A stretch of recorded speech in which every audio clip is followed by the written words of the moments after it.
ATM banking సేవలను సులభతరం చేసే ఓ యంత్రం. ఇది డెబిట్ లేదా క్రెడిట్ కార్డు ఉపయోగించి నగదు డ్రా చేయడానికి, బ్యాలెన్స్ చెక్ చేసుకోవడానికి, మినీ స్టేట్మెంట్ తీసుకోవడానికి, ఇతర బ్యాంకింగ్ సేవలు అన్నీ కూడా అందిస్తుంది. అయితే కొన్ని ఏటీఎంలలో ఈవెన్ నగదు డిపాజిట్ చేసుకునేటువంటి అవకాశం కూడా ఉంటుంది. ఈ డిజిటల్ పేమెంట్స్ ఎంతగా పెరిగినా ఇప్పటికీ చాలామంది ఏటీఎంల ద్వారా నగదు తీసుకుంటున్న విషయం మనకు తెలిసిందే కదా. నగదు లావాదేవీలు పెరుగుతుండడంతో ఏటీఎంల వినియోగంపై కొత్త ఛార్జీలను అమలు చేయడానికి భారతీయ రిజర్వ్ బ్యాంక్ సిద్ధమైంది. ఇందులో భాగంగా మే 1 నుంచి ఏటీఎంల నుంచి నగదు డ్రా చేయడానికైనా, బ్యాలెన్స్ చెక్ చేసుకోవడానికైనా వైట్ లేబుల్ ఏటీఎం ఆపరేటర్లు తమ నిర్వహణ ఖర్చులు పెరగడంతో ఏటీఎం లావాదేవీలపై ఛార్జీలు పెంచాలని కోరారు. ఈ ప్రతిపాదనను National Payment Corporation of India ఆమోదించగా ఆర్బీఐ కూడా ఆమోదం తెలిపింది. దీంతో కొత్త ఛార్జీలు మే 1 నుంచి అమల్లోకి వస్తాయి.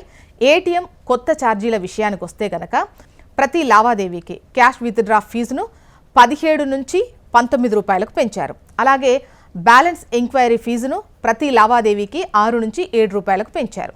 ఇక ఏ బ్యాంకు ఖాతాదారులైనా సరే మెట్రో నగరాల్లో నెలకు 5 ఉచిత లావాదేవీలు, నాన్ మెట్రో ప్రాంతాల్లో అయితే నెలకు 3 ఉచిత లావాదేవీలు చేసుకోవచ్చు. ఆ విషయం మనకు తెలిసిందే.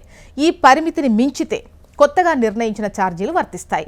మీరు మీ బ్యాంకుకు చెందిన కార్డులో ఇతర బ్యాంకుల ఏటీఎంలను ఉపయోగిస్తే వాటిపై కూడా ఛార్జీలు చెల్లించాల్సి ఉంటుంది.